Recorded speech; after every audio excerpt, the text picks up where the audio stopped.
Presenta ANCAP, Uruguayos haciendo el futuro Uruguay.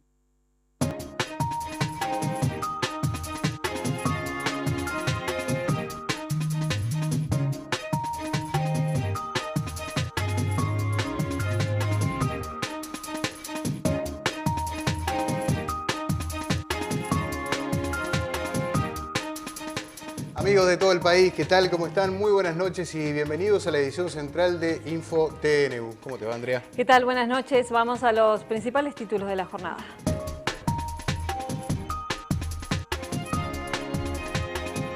Los artículos de la rendición de cuentas sobre la enseñanza serán votados en diputados en el día de mañana y no hoy, como se preveía. Los gremios de la educación y de la salud continuaron con las medidas de fuerza y seguirán mañana cuando se cumpla el último día de votación de la ley. El PIT-CNT aseguró que el informe de las cámaras empresariales no tiene autocrítica y representa los intereses de capitales internacionales. La Federación de Funcionarios de la Recaudación Fiscal y Aduanera realiza un paro de 24 horas que afectó importaciones y exportaciones. El mayor retirado, ex integrante de la OCOA, Antraning Oanesian, requerido. Bien, amigos, vamos a dar comienzo entonces con la información más relevante de la jornada y esta tiene que ver con la situación en el Parlamento. Andrea, rendición de cuentas, por otro lado marchas, también hubo concentraciones en las afueras del Palacio Legislativo. Pero nos vamos a lo que ocurrió esta mañana en el Hospital Vilar-de-Bo, donde se realizó allí una concentración de la Asociación de Funcionarios de la Salud Pública, un lugar que está ocupado hace ya una semana. Sí, los funcionarios aguardan que se concrete la convocatoria por parte del gobierno para esta instancia de negociación para destrabar este conflicto. La decisión de los gremios de continuar con más ocupaciones podría cambiar si se confirma una reunión con las autoridades del gobierno en las próximas horas. Así lo amerita la propia ley de negociación colectiva. Si hay una ocupación de un lugar de trabajo, lo primero que debe instarse es a una reunión formal de todas las partes, y con esto hablamos del Ministerio de Economía, el Ministerio de Trabajo, el Ministerio de Salud Pública en este caso, y hace junto a los trabajadores para discutir y poder resolver. COFE espera con expectativa la convocatoria al Consejo Superior de Negociación Colectiva. Allí el sindicato espera poder concretar algunos de los reclamos que lleva en estos conflictos. Yo supongo que si el Poder Ejecutivo convoca al Consejo Superior del Salario, en realidad alguna propuesta va a tener, porque convocar en materia del estatuto, porque el estatuto ya se terminó de votar en el Parlamento, pasó por las dos cámaras y después por la Asamblea General y se terminó votando. Pero creo que en otros aspectos puede haber alguna propuesta concreta por parte del Poder Ejecutivo que pueda de alguna manera establecer un cambio en la conflictividad en el sector público que estamos llevando adelante. En la movilización de este miércoles se vio un fuerte apoyo de otros sindicatos, como el de la bebida que encabeza Richard Reed y del Secretariado Ejecutivo del PIT-CNT. La estrategia es apostar al diálogo, a pesar que hasta ahora no han existido resultados.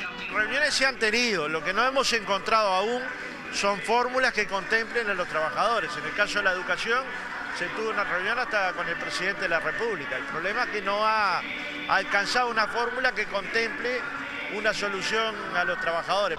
COFE espera la resolución del próximo jueves del PIT-CNT sobre la posibilidad de convocar un paro de 24 horas. En caso que la central no lo concrete, el paro será de la Confederación de Funcionarios del Estado.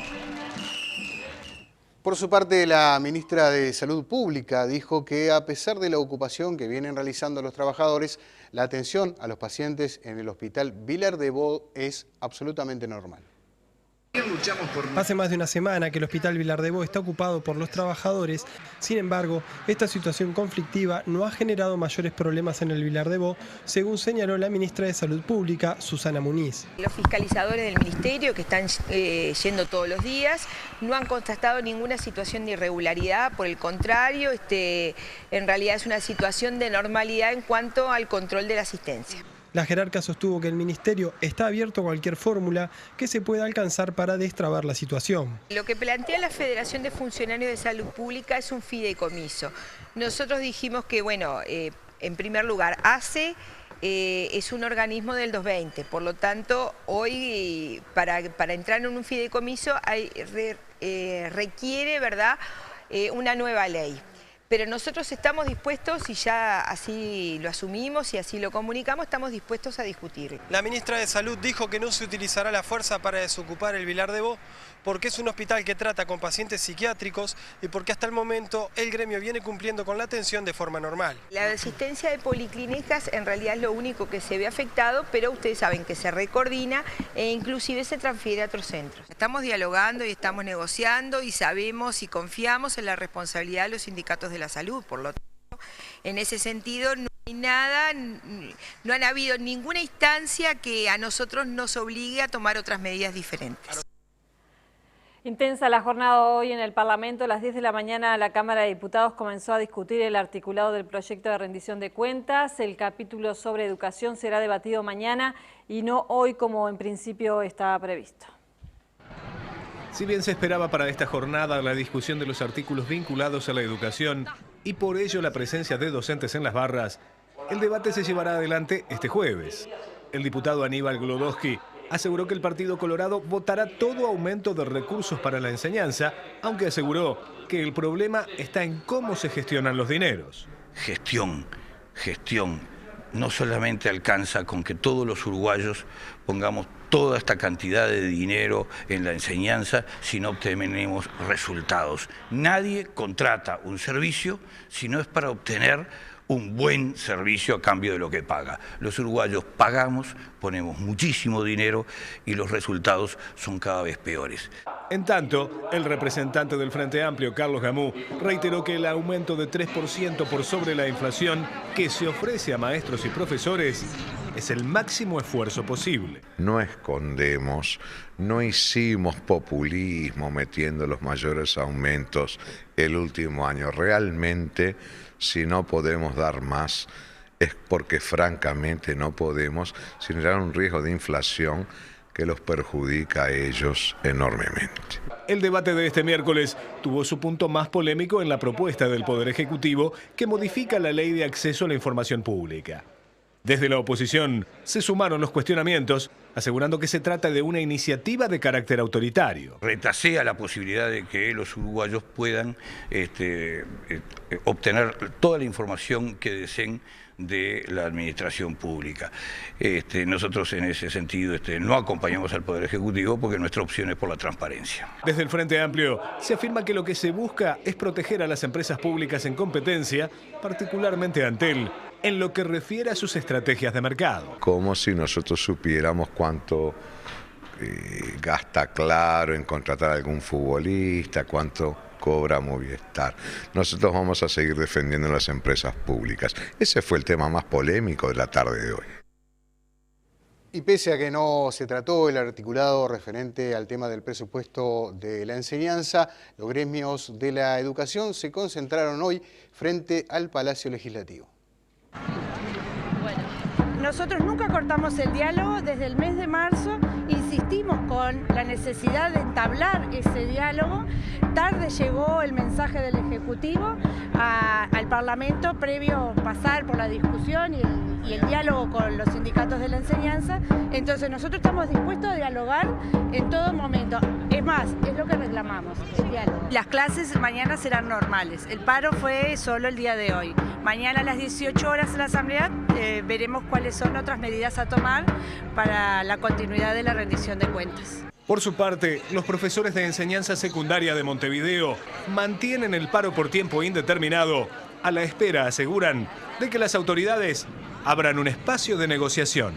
La resolución del tema de la Asamblea fue muy clara. Apenas se forma el ámbito de negociación, la medida se levanta. Es una señal política importante. Creemos que, estamos trabajando para eso. Tampoco podemos interpretar muchas veces lo que está pasando en la otra parte, porque la otra parte también ha tenido declaraciones poco afortunadas que no han logrado descomprimir lo que es muchas veces un enojo acumulado de los educadores en general, ¿no? Cuando se plantean determinadas declaraciones, que lo mínimo que uno lo plantea que son un poco felices, ¿no? Hay otros sectores que también se están movilizando. La Asociación de Funcionarios Aduaneros bloqueó la operativa del puerto de Montevideo como parte de un paro internacional de trabajadores de ese sector.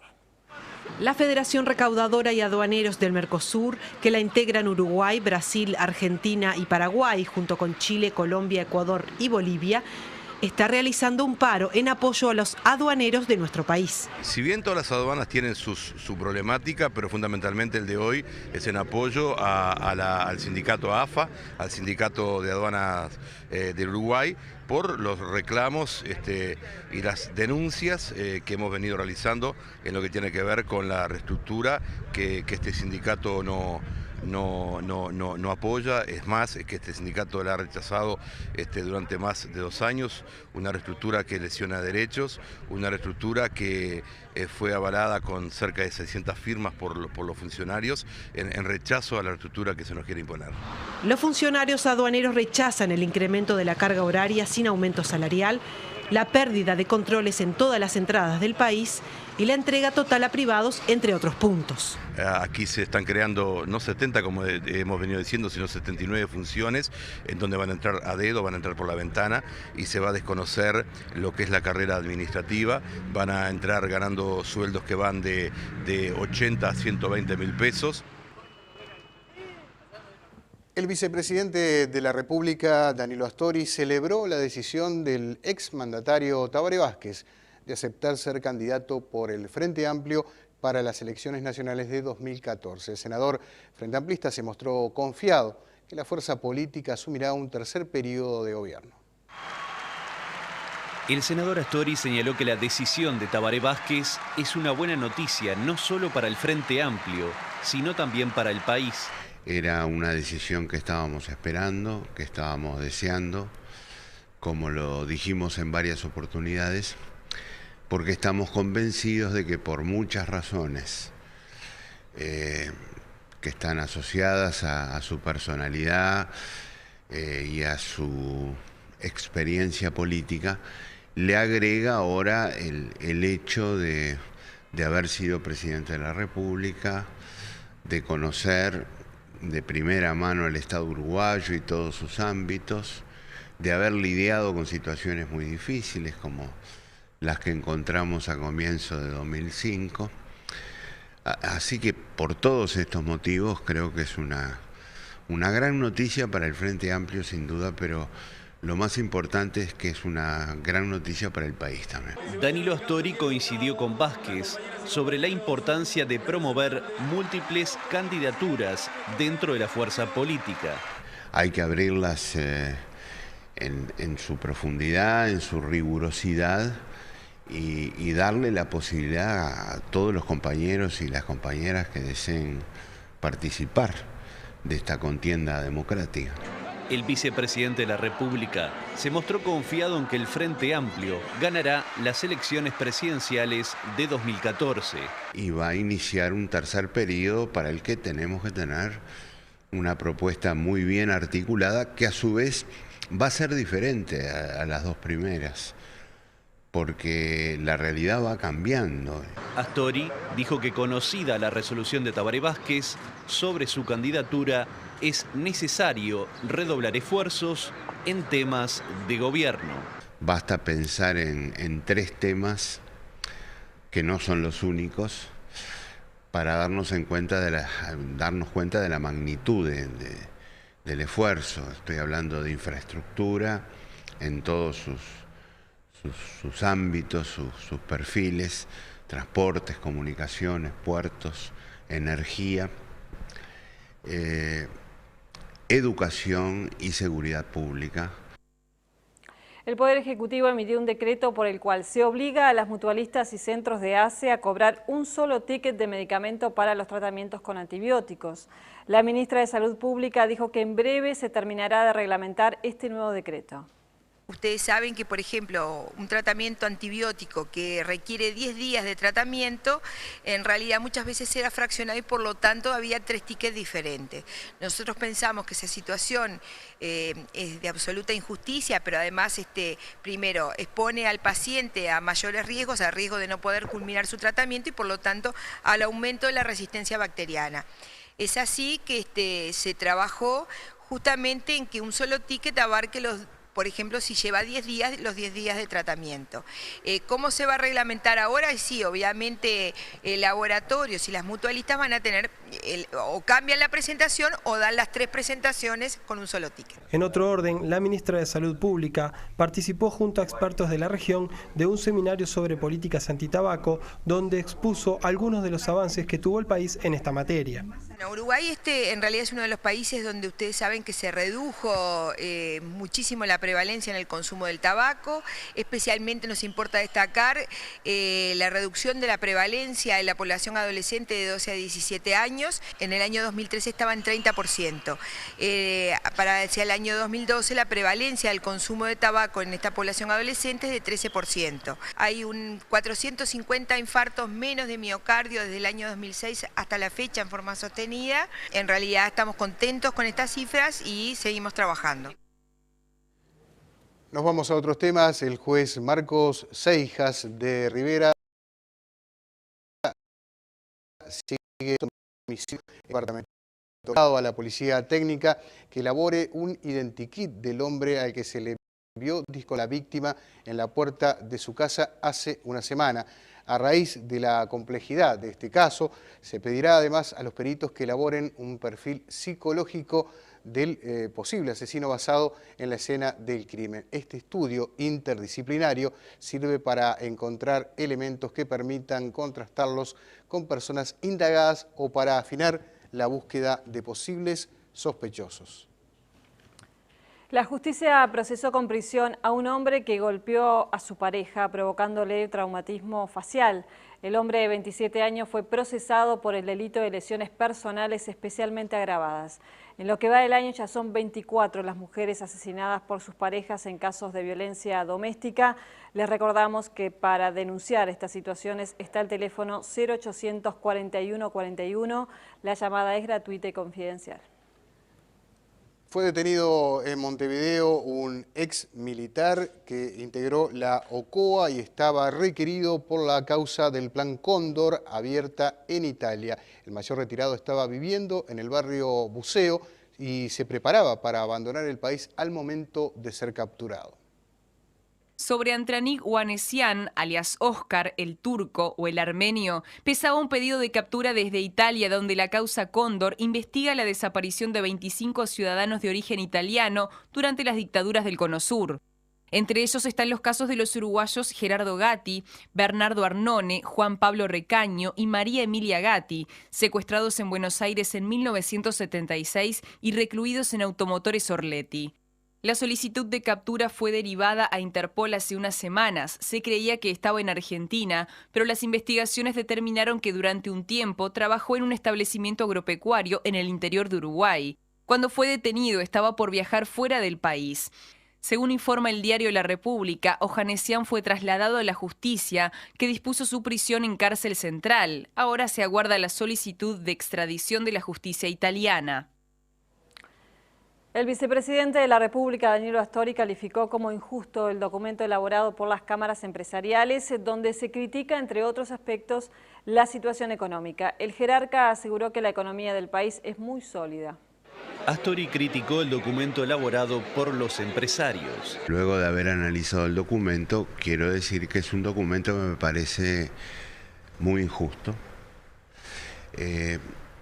Injusto con el esfuerzo que ha hecho el gobierno, sobre todo para asegurarle al país márgenes de maniobra, de solidez y estabilidad que no solo se desconocen en el documento, sino que al mismo tiempo se niegan, porque el documento habla de una situación de fragilidad del país. El vicepresidente de la República negó que la economía del país se encuentre en una situación de fragilidad. Lo que menos tiene el Uruguay en este momento es fragilidad, precisamente porque por el esfuerzo de la política económica ha logrado, como decía recién, márgenes de maniobra muy importantes para tener sostenibilidad en la situación económica.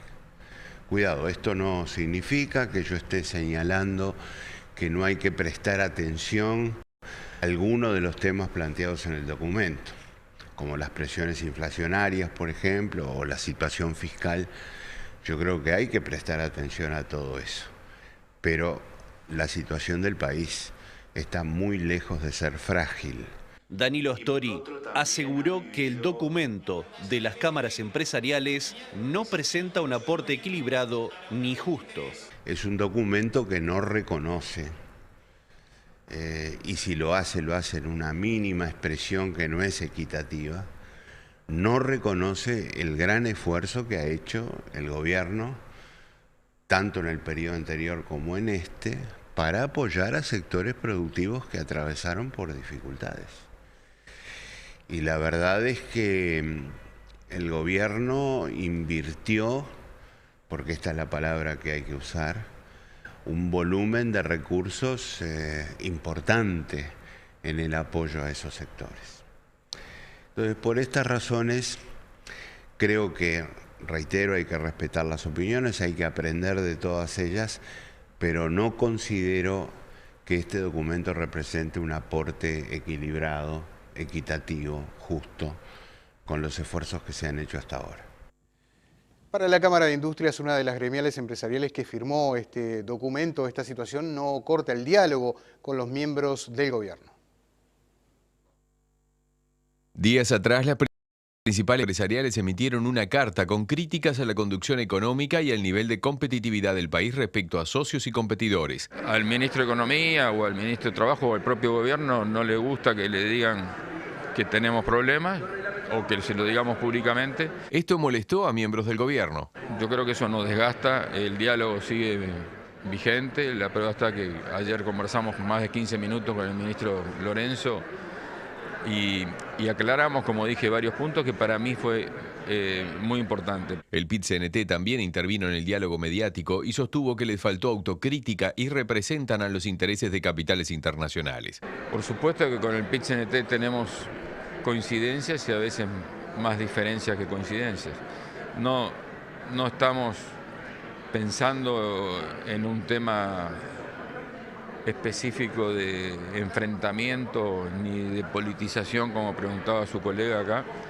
El tema acá va por encima de eso. Pese a una visión distinta por parte del gobierno, las cámaras sostienen que Uruguay es un país caro. Nosotros consideramos que tenemos un Estado muy pesado en relación a la población que tenemos en nuestro pequeñito país. Y eso repercute en los costos y los costos repercuten en la competitividad. Para el ministro de Industria, el diálogo con las cámaras empresariales continúa sin problemas sobre los proyectos y programas conjuntos. Roberto Kramerman reconoció que hay avances en materia de costos de producción. El diálogo continúa como siempre porque hemos trabajado indudablemente a lo largo de estos años muy fuertemente con los distintos sectores sociales que hacen al país y yo creo que no afecta en ese sentido para nada la continuidad que necesita el país para desarrollarse. Yo no sé si Uruguay es un país caro, básicamente cuando miramos algunos temas como por ejemplo las telecomunicaciones estamos dentro de los valores más baratos, estamos tratando de cambiar la matriz energética y logrando cuando ella se cambie una baja de costos. Bueno, yo creo que algunos de los puntos que se marcaron son puntos que estamos tratando de superar. La Agencia Nacional de Vivienda, en el marco de su programa de recuperación de obras paralizadas, lanzó Ciudad de las Tres Cruces, un emprendimiento de 70 unidades ubicadas en 8 de octubre y Berro. Con la reestructura del banco lo que se trató es darle una solución a este problema y la forma fue pasar a la agencia estas estructuras, estas obras paralizadas y darle a la agencia de vivienda las herramientas necesarias para poder finalizarlas y comercializarlas, que es lo que de hecho está haciendo con mucho éxito. También para nosotros es un gusto compartir con el Banco Hipotecario la culminación de esta torre que había quedado inconclusa en el año 2003. 13º inmueble que la agencia puede recuperar con distintas formas de gestión. Lo hemos hecho con cooperación pública-pública, como es este caso, o en asociación con algún gobierno departamental. Lo estamos haciendo con un privado. Lo hemos hecho solamente gestionando desde la propia Agencia Nacional de Vivienda y esto permitió la recuperación de estos inmuebles que le dan un nuevo valor y que dejan de ser un testimonio pasivo del Estado que en otro momento invirtió para construir vivienda y construir ciudad. La economía de la Unión Europea creció 0,3% en el segundo trimestre de este año en comparación con igual periodo de 2012. Alemania y Francia han sido los principales impulsores de crecimiento luego que el bloque soportara 1 año y medio de recesión. Las exportaciones uruguayas a la Unión Europea significaron en 2012 un 12% del total exportado. El dato económico es proporcionado por el Instituto Uruguay 21. Vemos ahora la cotización de la moneda. La cotización de la moneda es una presentación del Banco República, el banco del año. Volvió a subir el precio del dólar, que en la compra cerró a 21,40 y en la venta a 22 pesos. También subió el dólar interbancario billete, en este caso a 21,714. Se mantuvo sin variantes el peso argentino, 2.10, 3.10. Bajó el real, 8.45, 9.95 y el euro billete mientras tanto subió, 28.20 en la compra, 29.35 en la venta. La unidad indexada al alza, 2,6368.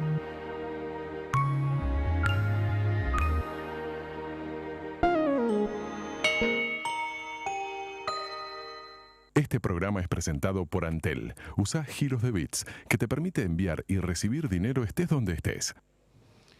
Es terrible lo que está ocurriendo en Egipto. Las noticias que llegan desde ese país hablan de al menos 278 personas muertas hoy, después de que las fuerzas de seguridad avanzaron sobre los manifestantes que demandan la restitución del derrocado presidente Mohamed Mursi. Hay unos 43 policías también muertos y el Ministerio de Salud cifra en más de 2.400 las personas heridas. En tanto, el vicepresidente Mohamed El Baradei renunció luego de la violencia desatada en el país a través de una carta en la que expresó que había opciones pacíficas para poner fin a la crisis. El gobierno declaró el estado de emergencia. Las autoridades declararon un toque de queda en 11 de las 27 provincias del país. La medida incluye a grandes ciudades como El Cairo, Alejandría y Suez. El operativo se inició a primeras horas del día con un amplio despliegue de tropas policiales y militares en las zonas ocupadas desde hace un mes y medio por los islamitas que reclaman la liberación y restitución en el poder del presidente derrocado y detenido el 3 de julio por el ejército. Los hermanos musulmanes, el movimiento de Mursi, llamó a una movilización general para frenar lo que denomina una verdadera masacre. Esto no es un intento de dispersión, sino una sangrienta tentativa de aplastar todas las voces de oposición al golpe militar que derrocó a Mursi, escribió en su cuenta de Twitter el portavoz de la cofradía. El gobierno suspendió todas las conexiones ferroviarias con El Cairo para dificultar las movilizaciones. Periodistas de distintos medios resultaron heridos al cubrir estas manifestaciones. Y veamos algunas de las reacciones a esta nueva crisis constitucional que vive Egipto. Muchos países se mostraron consternación y Turquía planteó la intervención directa. Varios países europeos como Reino Unido, Francia y Alemania mostraron su consternación por la violencia en Egipto. El ministro de Exteriores de España recordó en un comunicado la necesidad de que participen todas las fuerzas políticas y sociales en un diálogo nacional que haga posible el regreso de Egipto a la normalidad institucional. La Casa Blanca condenó abiertamente la violencia ejercida contra los manifestantes islamistas en Egipto y mostró su oposición a la declaración del estado de emergencia. El secretario general de las Naciones Unidas, Ban Ki-moon, condenó también con dureza los hechos en un comunicado en el que lamentaba que las autoridades egipcias eligieran usar la fuerza para responder a las manifestaciones. El gobierno de Turquía fue contundente en su reacción ante la violencia. Según el comunicado de la oficina del primer ministro, indicó que la comunidad internacional, encabezada por el Consejo de Seguridad de las Naciones Unidas y por la Liga Árabe, debe pasar inmediatamente a la acción para que cesen las matanzas. Conversaciones de paz entre Israel y Palestina dieron otro paso con la liberación de presos por parte de Jerusalén. Vemos esta y otras noticias. La aviación militar israelí bombardeó Gaza debido al lanzamiento desde la franja de un cohete contra su territorio que había caído en un descampado. Según señaló el ejército israelí, en Gaza no se han informado de víctimas ni daños materiales. El bombardeo se produce poco después de la entrada en territorio palestino de 15 de los 26 presos liberados por Israel para impulsar el diálogo de paz que comenzó en Jerusalén. Otros 11 prisioneros cruzaron el punto de control de ingreso en Cisjordania y fueron recibidos con festejos. El presidente palestino Mahmoud Abbas había exigido la liberación de 104 prisioneros que cumplen condenas prolongadas en Israel como condición para entrar en negociaciones de paz con la parte israelí. Un avión Airbus A300 de la empresa de paquetería y mensajería UPS se estrelló en la madrugada de este miércoles, causando la muerte del piloto y copiloto cuando se aproximaba al aeropuerto de la ciudad estadounidense de Birmingham, en el estado de Alabama. El siniestro ocurrió fuera del perímetro del aeropuerto internacional. Los restos del avión quedaron dispersos sobre varios cientos de metros. Las autoridades aeronáuticas iniciaron las investigaciones de rigor para determinar la causa del siniestro. Un crecimiento mayor de lo esperado en las dos economías más grandes de la zona euro, Alemania y Francia, contribuyó a que el bloque monetario saliera de su recesión más profunda hasta la fecha en el segundo trimestre del año. Los 17 países que comparten el euro necesitaron 7 trimestres para volver a crecer, al presentar un avance del Producto Bruto Interno del 0,3 ajustado por estación. España, Italia y Holanda cayeron más del 0,1%. En cambio, la rescatada Portugal tuvo un crecimiento de 1,1%, la cifra más elevada de los 17 países del euro en este trimestre.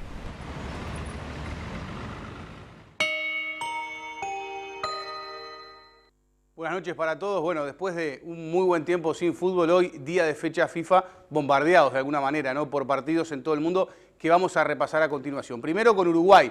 Este año, contando todos los partidos amistosos, partidos por eliminatorias, Uruguay solamente perdió en 3 oportunidades. Una vez frente a Chile y después 2 partidos frente a España. El rendimiento de la selección de Tavares en cancha ha sido muy bueno en este año. Hoy 4-2 frente a Japón. El Miyagi Stadium de Sendai para marcar el 5.º partido en la historia de japoneses y uruguayos. El último había sido en el 2008, donde Uruguay ganó 3-1 en Sapporo, bajo la conducción también del maestro Oscar Washington Tavares. Sin Cavani, la delantera uruguaya estuvo compuesta por Luis Suárez y por Diego Forlán. 45.000 almas observaron la victoria de Uruguay 4-2 frente a la selección japonesa, esperando lo que será el gran partido del 6 de septiembre frente a Perú por eliminatorias. Pica Luis Suárez, gana la espalda del zaguero Yoshida, la sirve al medio y entra Diego Forlán para anotar en el minuto número 27 el primer gol del partido. Ante la salida del arquero y con un zaguero que venía a trabarlo, a cerrarlo, Forlán decretó el primer gol del juego. Gran asistencia del salteño y definición del delantero del Inter de Porto Alegre. 2 minutos más tarde, falta sobre Suárez y ejecución de tiro libre de Diego Forlán para vencer otra vez al guardameta Kawajima del Standard Lieja.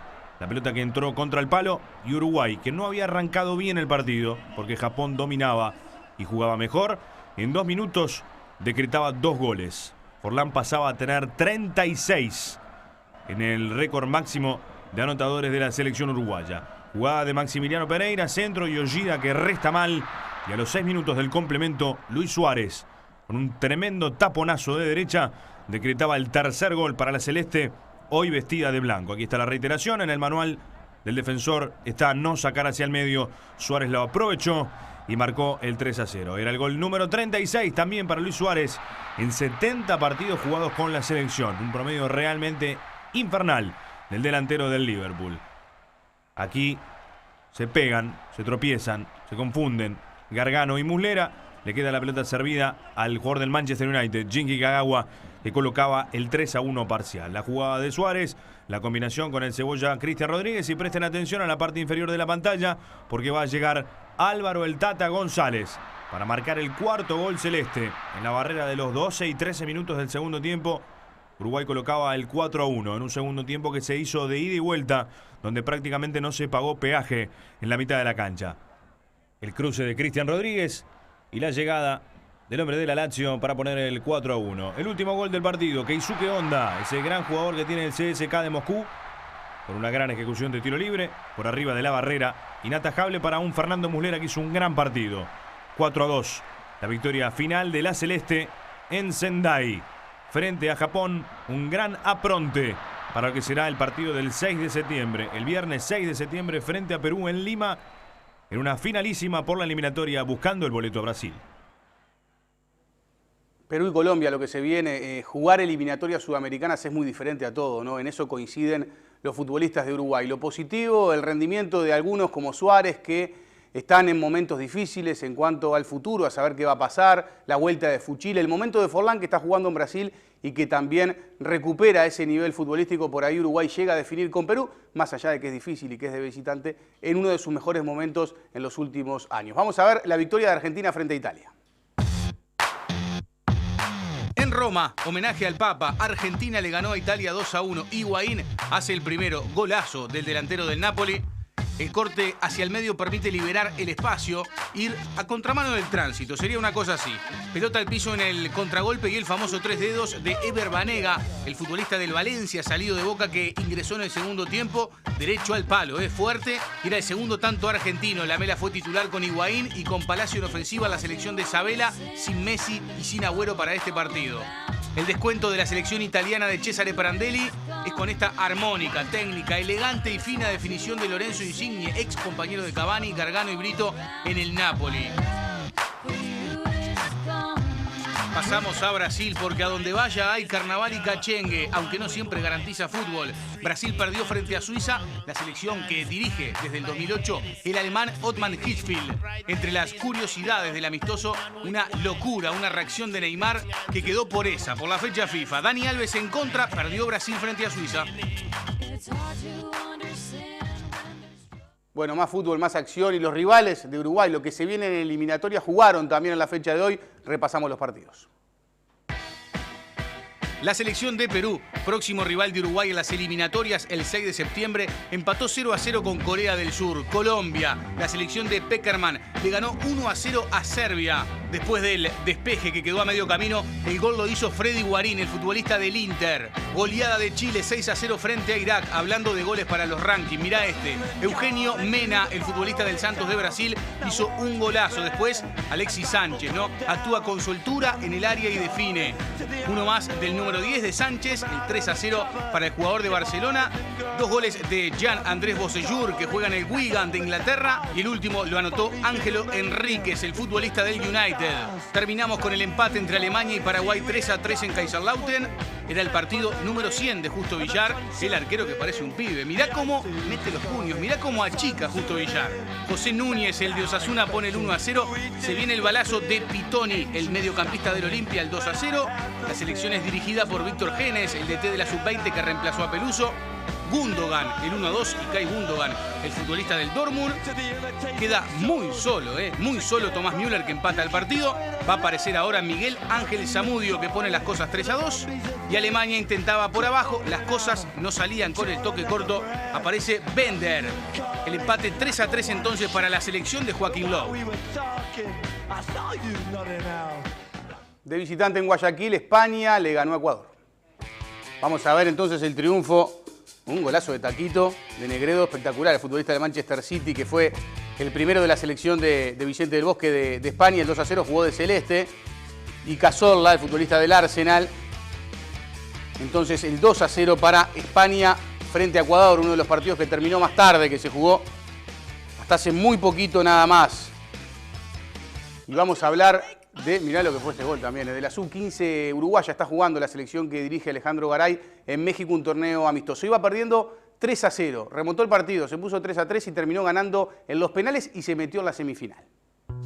La selección uruguaya iba perdiendo 3-0 y logró empatar 3-3. Después, ganarlo en los penales. La Sub-15 que dirige Alejandro Garay formó con Víctor Massa, Joaquín Varela, Maximiliano Silvera, Roberto Fernández, Juan Ignacio Alfonso, Santiago Pérez, Franco Martínez, Federico Valverde, Fernando Olivera, Nicolás Chapacase y Diego Rossi.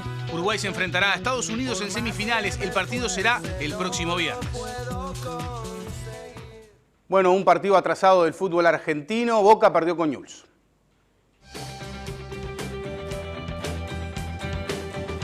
Boca comenzó ganando con este gol de Blandi y la mejor jugada del partido, siempre buscando al compañero que está de frente al arco. El movimiento ofensivo termina con el gol y el 1-0 entonces para Boca. Milton Casco, el salido de Gimnasia, empata el encuentro.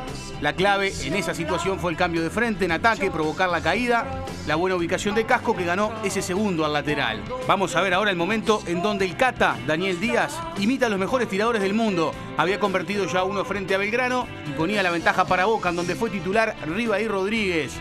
2 goles del paraguayo Víctor Aquino le dieron la victoria a Newell's, que juega el domingo frente a Belgrano, y Boca vuelve a jugar también el domingo frente a Atlético Rafaela. Bueno, después de tanta saturación de goles y de fútbol, vamos al Mundial de Atletismo y a la única final de la jornada de hoy, que fue en 50 kilómetros. En marcha la victoria del irlandés Heffernan. Robert terminó consiguiendo, después de 18 años, que Irlanda no conseguía un oro, la victoria. Entonces, viste que no se puede levantar el pie y que además el paso tiene que ser con la pierna recta, alguna de las técnicas en esto de la marcha de 50 kilómetros. En Moscú, entonces, en el Mundial de Atletismo, donde ayer se despidió Isinbayeva, 3 horas 37 minutos y 56 segundos, así que hasta Atlántida, que son 45, un poquito no, 3 horas más o menos pondría el irlandés en llegar a Atlántida, ¿no? Si se quiere ir de vacaciones. Ahí está entonces la victoria y la emoción, ¿no? Mañana vamos a tener más finales y también el fin de semana donde vuelve a correr Usain Bolt. Mañana vamos a tener un informe especial porque está por arrancar el campeonato y se habla de algunos equipos que no pueden arrancar o que no pueden ser gerenciados. Y Rocha por 2 años va a ser gerenciado por Darío Silva y mañana vamos a tener un informe especial de ese tema. Pero vamos a terminar con básquetbol. La Liga Uruguaya 2013 tendrá una duración de 7 meses. Comienza el jueves 26 de septiembre con el partido Aguada Defensor Sporting y la final será el 25-26 de abril. Se fijaron los precios de las entradas para el torneo, 150 las generales y 60 para los socios en la primera fase. Además, se definieron los partidos de riesgo, los jugados entre sí por Aguada, Atenas, Goes, Nacional y Unión Atlética. Pasamos al Metropolitano para ver la victoria de Buruyú Waston, 65-55 sobre Welcome. Waston mantiene esperanzas. El viernes define frente a la Reborges el único ascenso directo a la Liga Uruguaya. Cader le ganó a Urunday Universitario 100-75. Ambos ya pensando en los playoffs. El viernes entonces 3 partidos. Verde y rojo frente a Cader, Urunday frente a Welcome y la Reborges define el ascenso frente a Waston.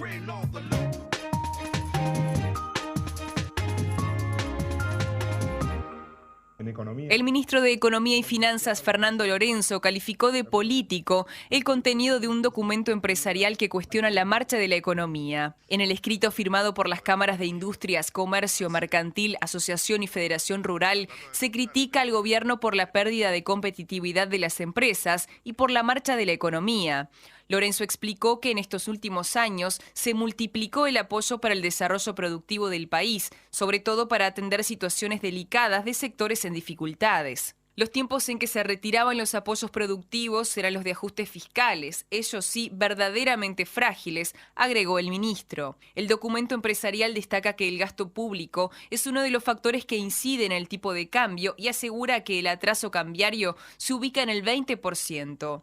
Lorenzo respondió sobre problemas de competitividad y atraso cambiario y remarcó que parece lógico que alguien que recibe sus ingresos vinculados al tipo de cambio siempre prefiera un tipo de cambio más alto. Esa no es la discusión. La discusión es si los niveles actuales de costos y de ingresos de las empresas están siendo un obstáculo para el desarrollo y la continuidad del crecimiento, y creo que no es así, manifestó el ministro. El debate entre empresarios y gobierno motivó que desde la oposición política se criticara al ministro de Economía y se alinearan con la posición empresarial.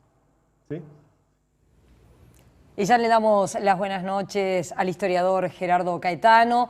Esta tarde el PIT-CNT se alineaba con el gobierno, Gerardo, y criticaba el documento empresarial. Bueno, he leído con mucho detalle el documento de las 5 principales cámaras empresariales y he seguido, bueno, los ecos de gobierno, oposición, otros actores sociales.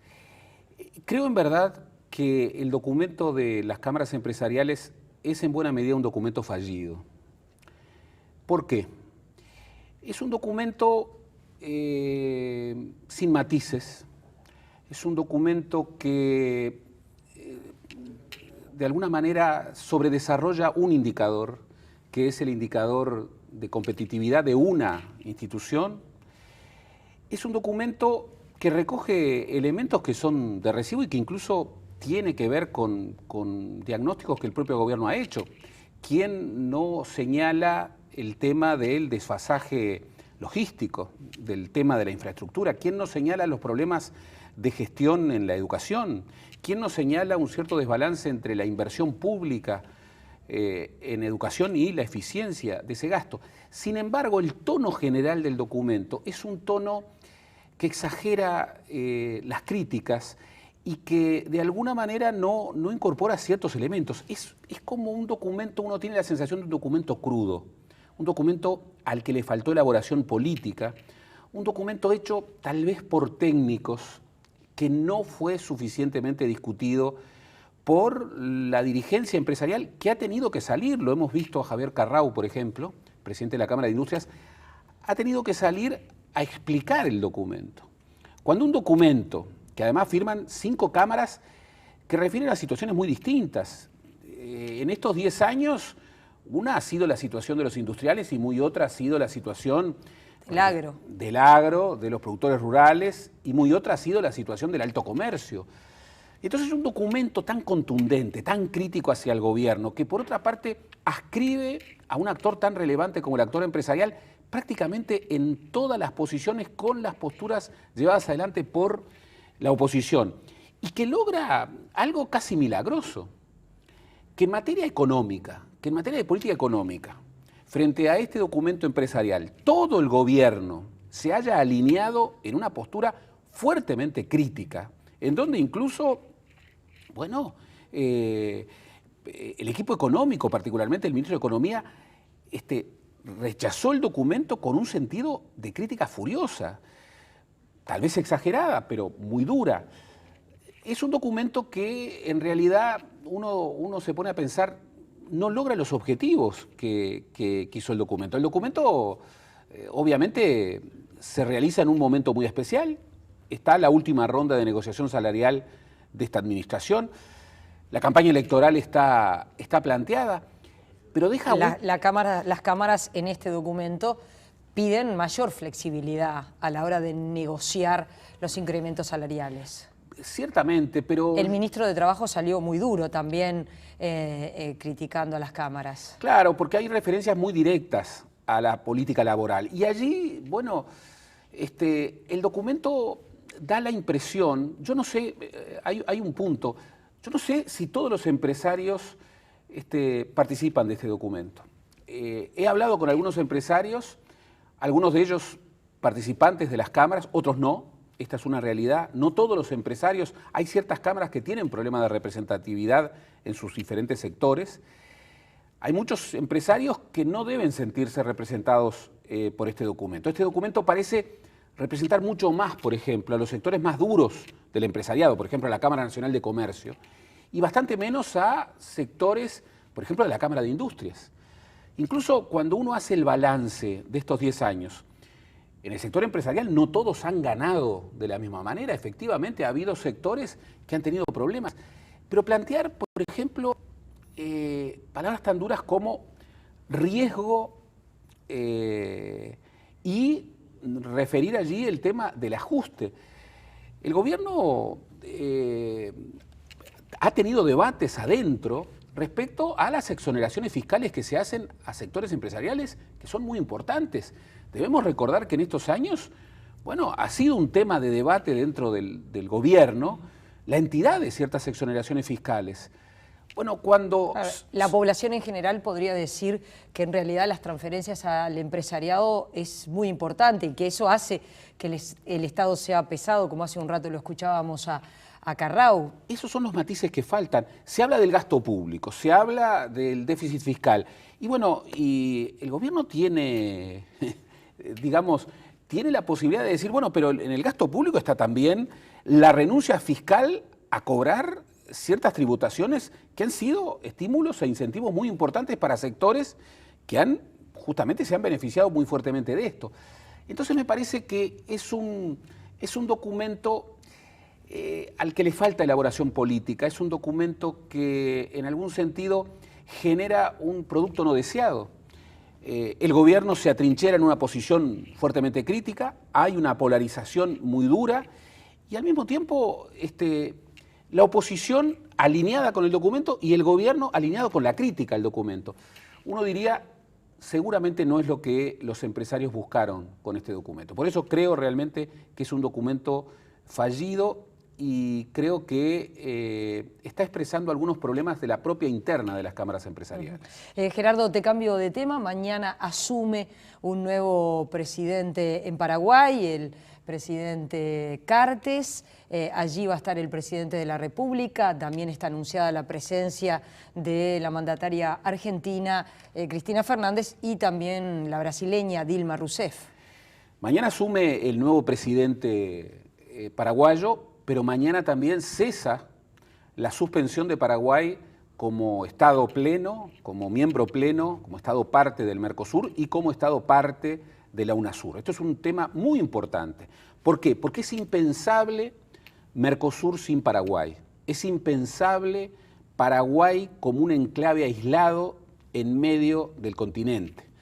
Por eso, mañana, en primer lugar, tenemos que celebrar, bueno, que un país hermano termina de consolidar sus instituciones democráticas. Se podrá discutir mucho, pero que la situación del presidente Franco después de la destitución discutida de Lugo no generaba la convicción respecto a una solidez democrática, bueno, rompe los ojos.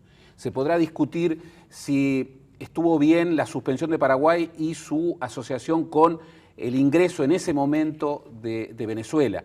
Por otra parte, es bastante lamentable que mañana, por ejemplo, el presidente pro tempore del Mercosur no haya sido invitado, que el presidente de Venezuela no haya sido invitado. ¿Por qué? Porque Paraguay va a retornar al Mercosur.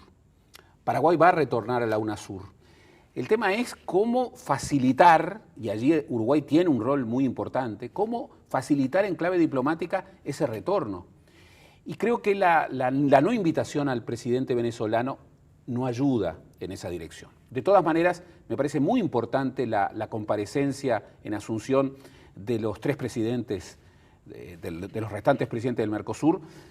No va a ser una comparecencia sencilla, no lo va a ser, seguramente va a haber conatos de tensión, pero es una apuesta muy, muy importante. Creo que aciertan los tres presidentes. Había algunas dudas de que Dilma fuera, es muy importante, Brasil es un país muy importante, para Paraguay es muy importante que los tres presidentes del Mercosur vayan, y bueno, que más temprano que tarde Paraguay retorne al Mercosur y retorne a la UNASUR, porque no hay Mercosur legítimo sin Paraguay. Gracias, Gerardo. Nosotros los invitamos a seguir con más Info TNU.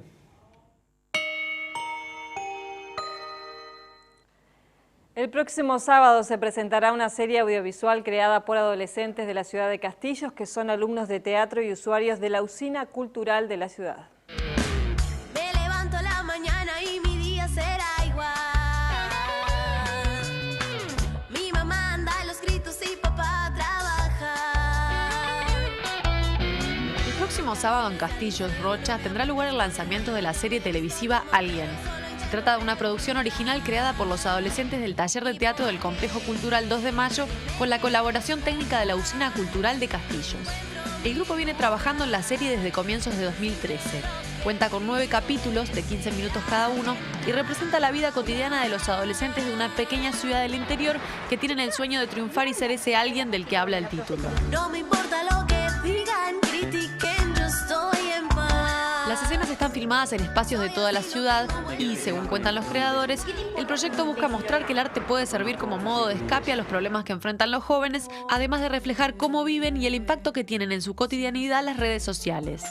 La banda de sonido fue creada en su totalidad para la serie, logrando un disco con 10 canciones interpretadas por ellos, quienes también eligieron el vestuario, escribieron el guión y decidieron sobre la estética audiovisual bajo la dirección del profesor de teatro Maxi Bianchi.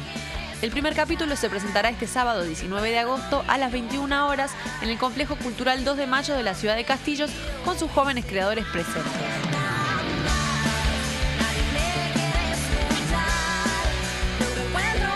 Seas egoísta, sabes lo que vamos a esto, no lo pienso dejar ni por ti ni por nadie. En parte tiene razón. Ah, está. Me sacan el papel, me peleo con mi novia y mi mejor amiga no me entiende. ¡Yana! ¡Yana, vení!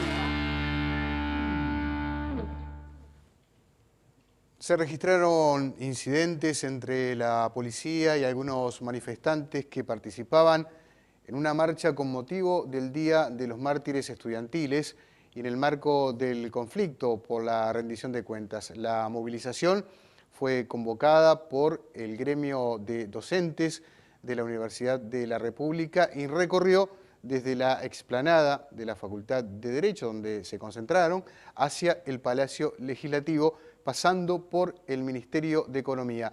Al llegar al centro militar sobre Avenida del Libertador, se produjeron los incidentes. Varios manifestantes que estaban encapuchados tiraron piedras y la policía respondió con balas de goma.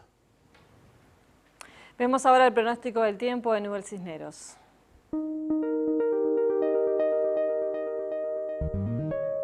Mañana seguirá muy frío en la madrugada, con heladas y posterior formación de nieblas y neblinas aisladas.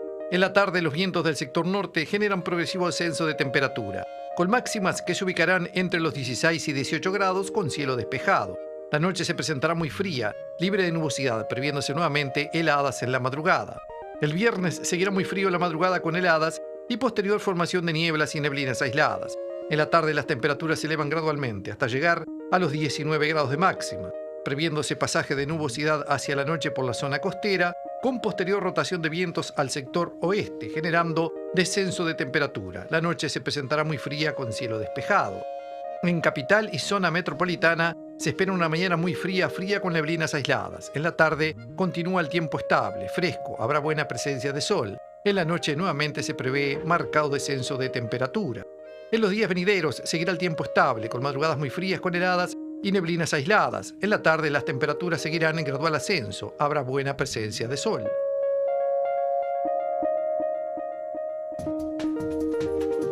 Como decían hace instantes Ana María y Gerardo, mañana asume el nuevo presidente paraguayo, Horacio Cartes, y el presidente Mujica estará viajando. Sí, en un viaje que va a ser muy breve, va a ser relámpago, unas horas, va a estar fuera del país porque está previsto que mañana a la tarde ya esté de regreso aquí en Uruguay. Montevideo, Asunción, Montevideo en pocas horas. En pocas horas. Bueno, nos vamos, ya viene otro capítulo, el segundo de Gran Reserva. Hasta mañana. Que pasen bien.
Presentó ANCAP, Uruguayos haciendo el futuro Uruguay.